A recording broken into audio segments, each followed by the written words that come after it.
नमस्कार बंधु, राधे राधे। कैसे हैं आप लोग? उम्मीद करती हूँ बहुत अच्छे होंगे, स्वस्थ होंगे, मस्त होंगे और अपनी पढ़ाई अच्छे से कर रहे हों। नंदिनी प्रिय संस्कृतम में आप सभी दोस्तों का स्वागत करती हूँ। तो जैसा कि हम प्रश्नोत्तरी श्रृंखला देख रहे हैं और अभी तक हमने सांख्य कारिका के 2 कक्षा को देख लिया है और दर्शन साहित्य में ये हमारी तीसरी कक्षा है। सबसे पहले हमने सांख्य कारिका शुरू किया था, जिसमें इससे पहले हमने 2 कक्षा देख ली है। अब ये हमारी तीसरी कक्षा है। इससे पहले तक हमने 20 प्रश्नों को देखा था, अब हम 21 नंबर की प्रश्नों को देखेंगे। तो चलिए हम ज़्यादा विलंब न करते हुए, इधर उधर की बातें न करते हुए अपने प्रश्नों पर आते हैं। लेकिन उससे पहले हम आपको बता दें कि यदि आपने इससे पहले की प्रश्नोत्तरी नहीं देखी है तो अवश्य देखें, आपको अवश्य लाभ होगा। फिर इस प्रश्नोत्तरी को देखें। और हमने इस चैनल पे जो री एग्ज़ाम हुआ है हमारा 30 अगस्त को, उसका भी विस्तृत विश्लेषण करवाया हुआ है, तो आप उसको भी देखें, अवश्य लाभ होगा आपको। तो आगे बढ़ते हैं। हमारा 21 नंबर का प्रश्न क्या है? सांख्य कारिकायाम कीदृशाः गुणाः। सांख्य कारिका के अनुसार गुण किस प्रकार के हैं? गुण किस प्रकार के हैं? तो आपका जो है यहाँ पर इष्टानिष्ट भयात्मका, ये जो है ये गलत हो जाएगा। उसके बाद सुख दुख रागात्मका, यह भी गलत हो जाएगा। और विषादात्मका, यह भी विषादात्मक गुण तो है, लेकिन यह एक गुण है। गुण के विषय में विषादात्मक जो है आपका तमोगुण के विषय में कहा गया है, लेकिन यहाँ पर आपका सही विकल्प जो है वो बी होगा। प्रकाश प्रवृत्ति नियमार्था, अर्थात प्रकाशक प्रवृत्ति करवाना और नियमन करना, ये गुण के प्रकार हैं। प्रकाश करना आपका सत्व गुण का प्रकार है और नियमन करना आपका तमोगुण का और प्रवृत्ति करना आपका रजोगुण का जो है। इस तरीके से आपका विकल्प बी सही हो जाएगा। इसकी चर्चा हमने इससे पहले वाले कक्षा में भी बहुत विस्तृत तरीके से करी है, इसलिए इसमें हम बहुत अधिक विस्तृत न करते हुए आगे बढ़ते हैं। 22 नंबर का प्रश्न क्या है? सांख्य कारिकायाम कीदृशम कैवल्यम। सांख्य कारिका में कैवल्य किस प्रकार का होता है? आत्यंतिक दुख निवृत्ति, ऐकांतिक दुख निवृत्ति, दुखाभिव्यक्ति, ऐकांतिक अत्यंतिक दुख निवृत्ति। तो सांख्य कारिका में पहले तो हम देख लेते हैं दुख क्या है। दुख के लिए एक जो है कि वहाँ पे सांख्य कारिका में 3 प्रकार के दुखों की चर्चा करी गई है और उन तीनों प्रकार के दुखों की ऐकांतिक और आत्यंतिक निवृत्ति जो है वो कैवल्य है, ऐसा सांख्य कारिका में बताया गया है। एक कारिका आती है दुख त्रयाभि, एक मिनट, हाँ, कारिका आती है दुख त्रयाभिघाता जिज्ञासा तदपघातकई हेतौ दृष्टि सा पार्था चेन्नैकांता अत्यंतो अभावात, अर्थात ऐकांतिक और आत्यंतिक दुख का अभाव जो है, त्रिविध दुख का ऐकांतिक और आत्यंतिक जो है अभाव, वो आपका कैवल्य कहलाता है। तो दुख यहाँ पे आपके कितने प्रकार के हैं? तो दुख सांख्य कारिका में 3 प्रकार के बताए गए हैं। कौन कौन से हैं वो आपके? आध्यात्मिक, अधिभौतिक और अधिदैविक। तो आध्यात्मिक दुख आपके जो है 2 प्रकार के हैं। कौन कौन से हैं? शारीरिक और मानसिक। शारीरिक दुख में आपके आ जाते हैं वात पित्त कफ इत्यादि, और मानसिक दुख में आपके आ जाएंगे काम क्रोध लोभ मोह ईर्ष्या आदि। इसके बाद आपके अधिभौतिक दुख जो है उसमें आपके मनुष्य से उत्पन्न दुख, पशु से उत्पन्न दुख, मृग, पक्षी, सर्प आदि से उत्पन्न दुख आ जाएंगे आपके। और अधिदैविक में यक्ष, राक्षस इत्यादि से उत्पन्न होने वाला जो दुख है वो आपका अधिदैविक हो जाएगा। अच्छा, यहाँ पे आत्यंतिक और एकांतिक से क्या तात्पर्य है? तो आत्यंतिक वह होता है जो दुख नष्ट हुआ है, भविष्य में कभी उसका उत्पन्न न होना। और एकांतिक का होता है कि दुख का निश्चित रूप से नष्ट हो जाना। जैसे मान लीजिए हमें बुखार हुआ है, हमें ज्वर हुआ है, तो यदि इलाज किया जाए तो वो एकदम जड़ से ख़त्म हो जाए, थोड़ा भी अंश ना बचे, एकदम वो नष्ट ही हो जाए, तो वो हमारा एकांतिक दुख होता है कि वो निश्चित रूप से समाप्त हो जाए। और उसके बाद जो दुख हमारा, जो हमें ज्वर था, वो जो समाप्त हुआ है वो तो एकांतिक हो जाएगा। लेकिन भविष्य में फिर हमें कभी भी ज्वर ना हो, ऐसा यदि उपाय हो जाए तो वो आत्यंतिक दुख हो जाती है। लेकिन ऐसा तो लोक में नहीं देखा जाता है। भाई, हम ज्वर होता है, औषधि लेते हैं, ठीक हो जाते हैं, कभी कभी नहीं भी ठीक होते हैं, और फिर ऐसा नहीं है कि हमको 1 महीने बाद या 1 साल बाद नहीं आएगा। हमको 1 महीने बाद, 1 साल बाद या 1 सप्ताह बाद ही फिर से ज्वर आ सकता है। तो इस तरीके से ये हमारा एकांतिक और आत्यंतिक दुख निवृत्ति नहीं होता है। एकांतिक और आत्यंतिक दुख निवृत्ति वहीं पे होता है जहाँ पे किसी चीज़ का, किसी दुख का निश्चित रूप से समाधान हो जाए और भविष्य में दोबारा वह दुख कभी भी उत्पन्न ना हो। इस तरीके से आपका विकल्प नंबर जो है वो डी आपका सही उत्तर हो जाएगा। एकांतिक आत्यंतिक दुख निवृत्ति ही सांख्य कारिका में कैवल्य है। अब हम अगले प्रश्न की ओर चलते हैं। अगले प्रश्न में क्या है? सांख्य कारिकायाम ज्ञानम कस्य वर्तते। सांख्य कारिका में ज्ञान किसको होता है? सांख्य कारिकायाम ज्ञानम कस्य वर्तते। ये जो आपका सांख्य कारिका है, इसमें ज्ञान किसको होता है? अहंकार को, प्रकृति को, पुरुष को, बुद्धि को। तो भाई अहंकार और बुद्धि, तो ये दो चीज़ें पहले ही गलत हो जाएंगी। बात आती है प्रकृति और पुरुष में कि ज्ञान किसको होता है। तो उसके विषय में एक कारिका मिलती है। रूपई सप्तभिरेव तु बध्नात्यात्मानम् आत्मनः प्रकृतिः सैव च पुरुषार्थं प्रति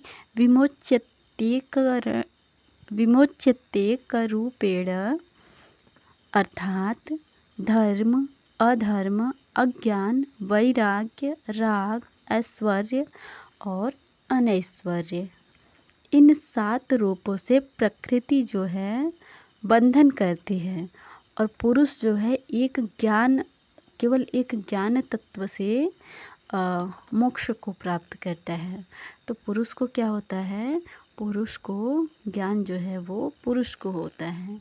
इसलिए आपका सही विकल्प सी हो जाएगा। यहाँ पर आपका सही विकल्प जो है वो सी हो जाएगा। अब हम अगले प्रश्न की ओर बढ़ते हैं। हमारा अगला प्रश्न क्या है? सांख्यमते एकादश इंद्रियाणि कस्मात् समुद्भूतानि। सांख्य के मत में एकादश इंद्रिय जो है वो आपकी कहाँ से उत्पन्न होती हैं? सांख्य के मत में एकादश जो इंद्रिय है वह आपकी कहाँ से उत्पन्न होती हैं? तो सबसे पहले हम जानते हैं सांख्य कारिका में सृष्टि प्रक्रिया जो है उसमें सबसे पहले प्रकृति होती है। प्रकृति से महत उत्पन्न होता है, महत या बुद्धि उत्पन्न होती है।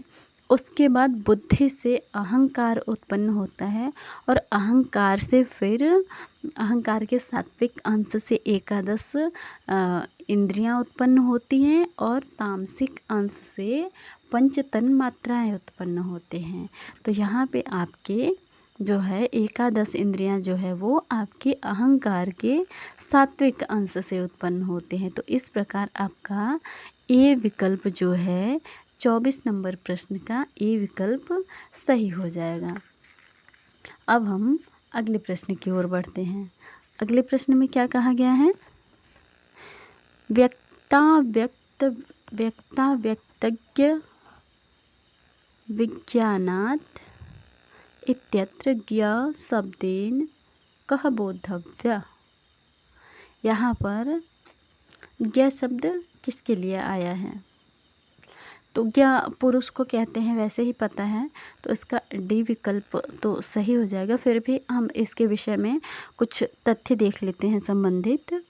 तो व्यक्त और अव्यक्त, जो आपका व्यक्त है, अव्यक्त है और ज्ञ के विवेक ज्ञान होने से पुरुष को कैवल्य प्राप्त होता है। इसके विषय में एक कारिका भी मिलती है। दृष्टवदानुश्रविकः स यविशुद्धि क्षयातिशययुक्तः तद्विपरीतः श्रेयान् व्यक्ताव्यक्त विज्ञानात्। यह कारिका मिलती है। तो व्यक्ताव्यक्त विज्ञानात् इत्यत्र ज्ञ शब्द का जो है वो पुरुष का बोध होता है ज्ञ शब्द से। अब अगले प्रश्न की ओर बढ़ते हैं। 26 नंबर। 25 नंबर का आपका विकल्प ए सही हो जाएगा और हम 26 नंबर की ओर बढ़ते हैं। 26 नंबर में पूछा गया है आपका, इससे पहले पूछा गया था कि प्रमाण कौन कौन से हैं, कितने हैं, और कौन कौन से नहीं हैं, कितने हैं, लक्षण पूछा गया था। अब यहाँ पे पूछा गया है कि वो जो 3 प्रमाण दिए गए हैं सांख्य कारिका में, वो कौन कौन से हैं। सांख्याभिमतम प्रमाणत्रयम वर्तते। कौन कौन से हैं? प्रत्यक्ष, अनुमान, उपमान। तो प्रत्यक्ष है, अनुमान है, लेकिन उपमान नहीं है। उसके बाद प्रत्यक्ष, उपमान, अर्थापत्ति। यहाँ पर अर्थापत्ति और उपमान नहीं है। प्रत्यक्ष शब्द अनुपलब्धि, यहाँ पर अनुपलब्धि भी नहीं है, आपका शब्द प्रमाण तो है। और यहाँ पर दिया गया है डी नंबर, आपका एक ही विकल्प बचता है, तो वो ही सही भी हो जाएगा। दृष्ट, अनुमान, आप्तवचन। दृष्ट को प्रत्यक्ष भी कहते हैं। इसके विषय में एक कारिका मिलती है सांख्य कारिका में, हम देख लेते हैं। दृष्टम अनुमानम आप्तवचनम च सर्व प्रमाण सिद्धत्वात् त्रिविधम प्रमाणमिष्टम प्रमेय सिद्धि प्रमाणाद्भिः। इस प्रकार से आपकी कारिका मिलती है कि दृष्ट, अनुमान और आप्तवचन, ये आपके 3 प्रमाण सांख्य कारिका में मिलते हैं। अब हम अगले इनके लक्षण और इनसे संबंधित विशेष बातें जो हैं प्रश्नानुसार तथ्य वहाँ पर जो आए हैं उनको वर्णन किया जा चुका है। तो यदि आप चाहते हैं कि भाई प्रमाणों के विषय में विस्तृत व्याख्या जो है, तो वो जहाँ जैसा प्रश्न आया है वहाँ उस तरीके से हमने पहले भी व्याख्या कर लिया है। तो आप पहले के प्रश्नों को देख लेंगे तो ज़्यादा स्पष्ट हो जाएगा। अब हम 27 नंबर का प्रश्न देखते हैं। 27 नंबर के प्रश्न में प्रश्न क्या है आपका? थोड़ा इधर हो जाओ। इसमें पूछा गया है सांख्ये सत्कार्यवाद स्वरूपम एवं अस्ति। सांख्य में सत्कार्यवाद का स्वरूप जो है इसमें से किस प्रकार का है? तो बताइए। ए है आपका सतो विज्ञानाद संजायते इति। बी है आपका सतो विवर्त भूतम कार्यजातम मिथ्यात्मकम जायते इति। इसी प्रकार से सी है और आपका फिर डी है। तो यहाँ पर पूर्वम सदैव कार्यम कारणात्मना पश्चात जायते। कार्य हमेशा कारण से पहले ही रहता है, उसके बाद कारण जो है आपका होता है। देखते हैं इसके विषय में हम थोड़े से क्या चर्चा की गई है। वहाँ पे कार्य जो है वो पहले से कारण में विद्यमान रहता है, क्योंकि किसी कारण में यदि कार्य पहले से नहीं होगा तो कार्य की उत्पत्ति हो ही नहीं सकती। जैसे सरसों रूपी कारण में तेल रूपी कार्य पहले से रहता है। अरे क्या हो गया, क्षमा कीजिएगा, PDF थोड़ा बंद हो गया था। तो हम देखते हैं, हम फिर से देख लेते हैं एक बार। कार्य जो है वो पहले से कारण में विद्यमान रहता है और क्योंकि किसी भी कारण में यदि कार्य पहले से विद्यमान नहीं होगा तो कार्य की उत्पत्ति हो ही नहीं सकती। जैसे सरसों रूपी कारण में तिल रूपी कार्य जो है वो पहले से होता है। यदि सरसों रूपी जो कारण है उसमें तेल रूपी कार्य यदि पहले से नहीं होता तो हम बालू से भी तेल निकाल लेते। बालू भी तो कारण है किसी का। तो क्योंकि बालू से हम तेल इसलिए नहीं निकाल सकते क्योंकि पहले से उसमें तेल रूपी कार्य जो है वो नहीं है, वो विद्यमान नहीं है। इसीलिए हम सरसों रूपी कारण से ही तेल रूपी कार्य को निकालेंगे, न कि रेत से हम तेल को निकालेंगे। तो ये प्रसंग आपका जो है मुख्य रूप से सत्कार्यवाद के संबंध में आया है। तो हम सत्कार्यवाद को थोड़ा सा देख लेते हैं। सत्कार्यवाद के विषय में एक कारिका मिलती है, उसमें सत्कार्यवाद को सिद्ध करने के लिए 5 हेतुओं को बताया गया है। असदकरणात् उपादान ग्रहणात् सर्वसंभव अभावात् सक्तस्य शक्यकरणात् कारण भावाच्च। ये आपके 5 हेतु हैं, कारण हैं आपके सत्कार्यवाद की सिद्धि के। तो इतने विषय तो हो गए। तो इस तरीके से आपका विकल्प डी जो है वो 27 नंबर प्रश्न का सही उत्तर हो जाएगा। अब हम अगले प्रश्न की ओर बढ़ते हैं। यहाँ पर कहा गया है कि सांख्य के मत में सत्व गुण का स्वभाव क्या है। तो हमने गुणों के विषय में चर्चा भी पहले के प्रश्नों में करी है, फिर भी हम बता देते हैं। सत्व गुण का स्वभाव जो है वो सुखात्मक होता है आपका। दुखात्मक किसका होता है? रजोगुण का। और मोहात्मक आपका तमोगुण का। अभावात्मक ऐसा कुछ चर्चा नहीं किया गया है गुण के विषय में वहाँ पर।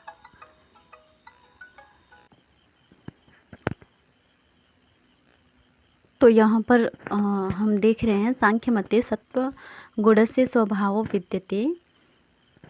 तो सत्व गुण का स्वभाव यहाँ पर पूछा गया है। तो विकल्प आपका ए जो है वो सही उत्तर हो जाएगा।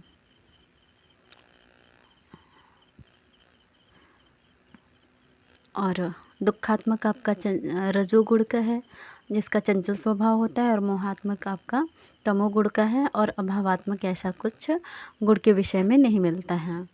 तो अगले प्रश्न पर हम चलते हैं। अगला प्रश्न आपका है 29 नंबर का प्रश्न। सांख्ये पंगबंध न्याये पंगुवद वर्तते। अर्थात अंधे और लंगड़े के जो संबंध में वहाँ पे चर्चा करी गई है सांख्य कारिका में, उसमें पंगुवद कौन है बताइए। अंधी कौन है और पंगु कौन है? तो प्रधान कौन है? प्रधान आपकी प्रकृति होती है। गुणत्रय का इसमें कोई बात नहीं है, और प्रलय की भी बात नहीं है। तो प्रकृति या पुरुष आपका होगा। तो आपकी प्रकृति जो है वो अंधी है, और पुरुष आपका जो है वो लंगड़ा है। यहाँ पर आपका पुरुष सही विकल्प आपका बी हो जाएगा। बी आपका सही विकल्प है। प्रधान प्रकृति जो है वो आपकी अंधी है, और पुरुष जो है पंगु है, लंगड़ा है। तो इस तरीके से अंधे और लंगड़े का संयोग होता है तो सृष्टि प्रक्रिया संपन्न होती है। अगला प्रश्न है सांख्यानुसारम नर्तकी वर्धते। सांख्य के अनुसार नर्तकी कौन है? फिर यहाँ पर तो आप लोग ऑप्शन देखते ही सही विकल्प का चयन कर लेते हैं, लेकिन फिर भी हम बता देते हैं। इसके विषय में एक कारिका आती है। रंगस्य दर्शयित्वा निवर्तते नर्तकी यथा नृत्यात् पुरुषस्य तथात्मानं प्रकाश्य विनिवर्तते प्रकृतिः। तो यहाँ पे जिस प्रकार कोई नर्तकी प्रेक्षागृह में स्थित लोगों को दर्शन देकर अपने नृत्य का प्रदर्शन करके नृत्य से विमुख हो जाती है, उसी प्रकार प्रकृति पुरुष को अपने स्वरूप का प्रकाशन कर अर्थात अपना स्वरूप दिखाकर उससे निवृत्त हो जाती है। तो यहाँ पर ये प्रकृति के विषय में कहा गया है। नर्तकी जो है आपकी वो प्रकृति है। वहाँ पे माया के लिए ऐसी कोई चर्चा नहीं है, मन के लिए भी नहीं है। मन आपके एकादश इंद्रियों में आती है। और सर्ग आपकी सृष्टि प्रक्रिया में 2 सर्ग हैं, प्रत्यय सर्ग और भौतिक सर्ग और बौद्धिक सर्ग, आपके ये 2 सर्ग आते हैं। बौद्धिक सर्ग को प्रत्यय सर्ग भी कहते हैं, जिसका हमने विस्तृत वर्णन इनसे पहले आने वाले प्रश्नों में कर लिया है। यदि आगे आएंगे तो हम और कर लेंगे। तो अब हम अगले प्रश्न की ओर बढ़ते हैं। षष्ठी तंत्र किम? यहाँ पे पूछा गया है कि षष्ठी तंत्र आपका जो है वो थोड़ा सा हमारा जो 30 नंबर का प्रश्न था प्रकृति के विषय में, थोड़ा हम देख लेते हैं कि नर्तकी के नृत्य को देखने के बाद दर्शकों को उसके प्रति कोई उत्सुकता नहीं रहती, फलतः नर्तकी स्वतः ही नृत्य से निवृत्त हो जाती है। कुल मिला के ये जो आपका प्रकृति के विषय में ही चर्चा करी गई है। 31 नंबर का प्रश्न आपका है, षष्ठी तंत्रम किम? षष्ठी तंत्र क्या है? न्याय ग्रंथ है, सांख्य ग्रंथ है, वैशेषिक ग्रंथ है, वेदांत ग्रंथ है। तो जैसा कि आप लोग जान रहे हैं कि सांख्य का प्रकरण चल रहा है, तो ये सांख्य ग्रंथ ही होगा। आप लोग ऐसे थोड़ा सा तर्क करके भी प्रश्न का सही विकल्प लगा लेंगे, लेकिन फिर भी हम बता देते हैं इसका सही विकल्प आपका सी हो जाएगा। ये षष्ठी तंत्र आपका जो है एक सांख्य का ग्रंथ है। अच्छा, षष्ठी तंत्र तो आपका सांख्य का ग्रंथ है, तो आपके सांख्य के अन्य कौन से ग्रंथ हैं? अन्य और भी तो ग्रंथ होंगे। सांख्य सूत्र भी आपका सांख्य का ग्रंथ है। सांख्य सूत्र आचार्य कपिल मुनि की है और सांख्य कारिका ईश्वर कृष्ण जी की है। और उसके बाद आपके षष्ठी तंत्र आचार्य जो है पंचसिख जी की है। और इसके बाद अन्य भी आपके सांख्य ग्रंथ मिलते हैं, राजवार्तिक, एपिक सांख्य और अर्वाचीन सांख्य सूत्र। ये सब आपके सांख्य सूत्र के ग्रंथ हैं, मतलब सांख्य दर्शन के ग्रंथ हैं प्रमुख। तो इस तरीके से आपका 31 नंबर का सही विकल्प जो है वो सही हो जाएगा। अब हम अगले प्रश्न की ओर बढ़ते हैं। 32 नंबर का प्रश्न आपका जो है वो कहता है, सांख्य मते लघु प्रकाशकंच वर्तते। लघु प्रकाशक कौन होता है? तो यहाँ पर आपका 32 नंबर प्रश्न जो है उसका बी विकल्प सही हो जाएगा, लघु प्रकाशकंच सत्वम। इसके विषय में एक कारिका आती है, सत्वम लघु प्रकाशकम सत्वम लघु प्रकाशकम इष्टमुपष्टकंभकम जलम च रजः गुरुवर्णकमेव च तमः प्रदीप वचार्थतो वृत्ते है। अर्थात लघु जो है सत्व गुण से संबंधित है और प्रकाशक जो है आपका रजोगुण से है। नहीं, उपष्टम्भकम जो है वो आपका रजोगुण से है और गुरु जो है आपका वर्णकमेव ये जो है आपका तमोगुण से संबंधित है। इस तरीके से थोड़ा देख लेते हैं इसके विषय में। सत्व गुण आपका लघु हल्का होता है और प्रकाशक होता है। रजोगुण आपका उत्तेजक और चंचल होता है और तमोगुण आपका जो है वो भारी होता है तथा नियमन करने वाला होता है। इस तरीके से हमारा 32 नंबर का बी विकल्प आपका सही हो जाएगा। अब अगले प्रश्न की ओर बढ़ते हैं।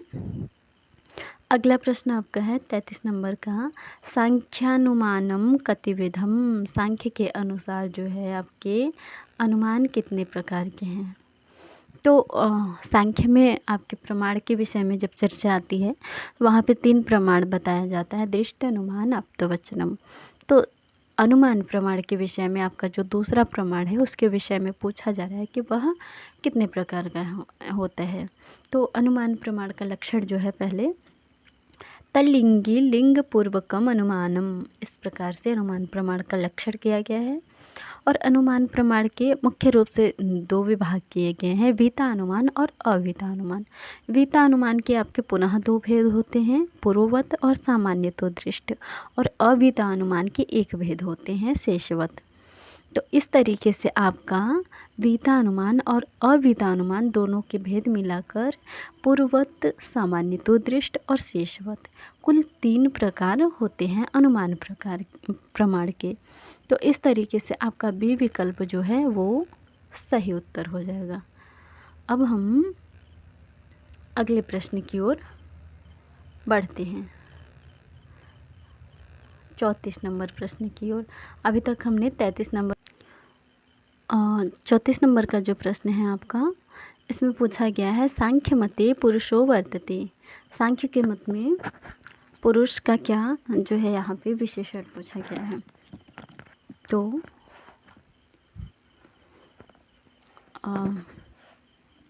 सांख्य में हम देख लेते हैं पुरुष के विशेषण क्या क्या हैं।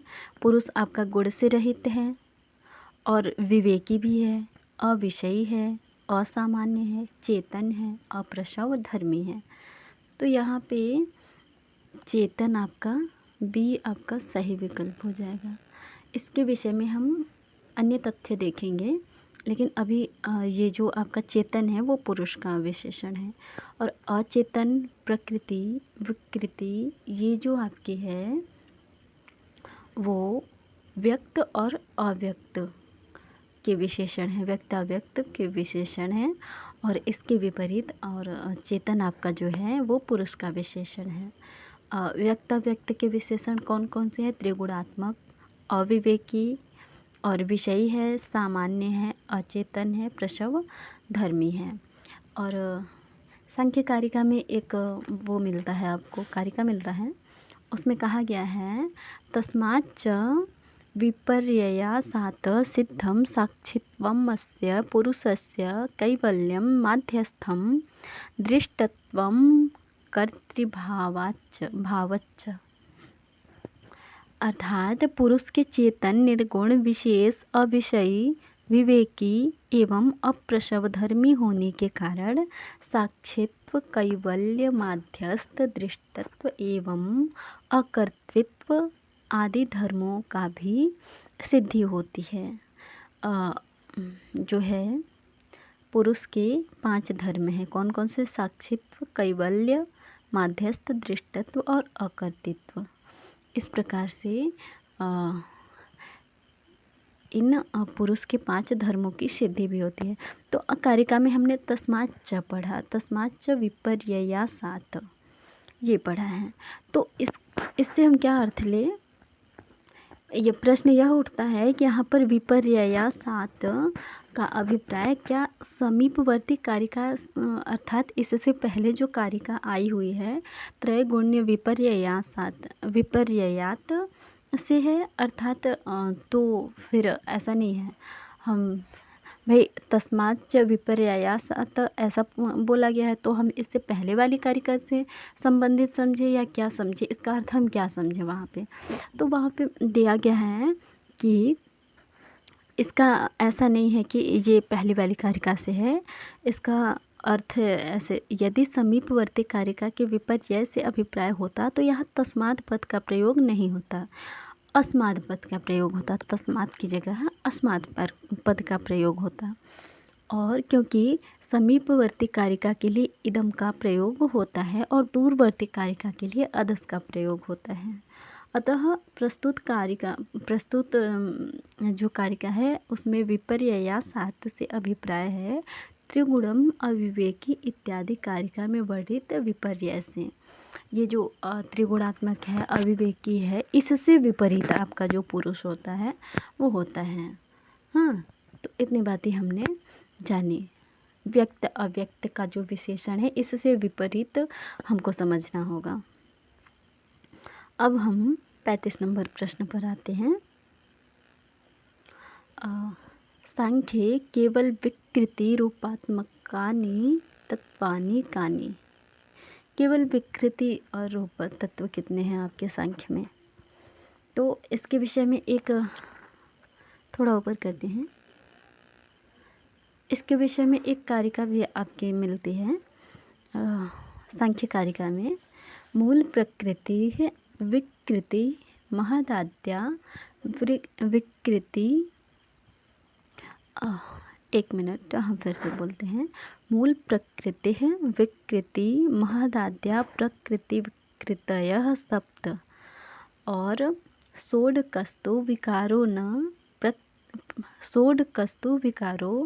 न प्रकृतिर न विकृति पुरुषः। आपका जो पुरुष है वो न प्रकृति है और ना ही विकृति है, और आपकी जो मूल प्रकृति है वो अविकृति है, और महद आदि आपकी जो है वो प्रकृति विकृति दोनों हैं और वो 7 हैं, और षोडकस्तु विकारो और विकृति केवल आपके जो है वो 16 हैं।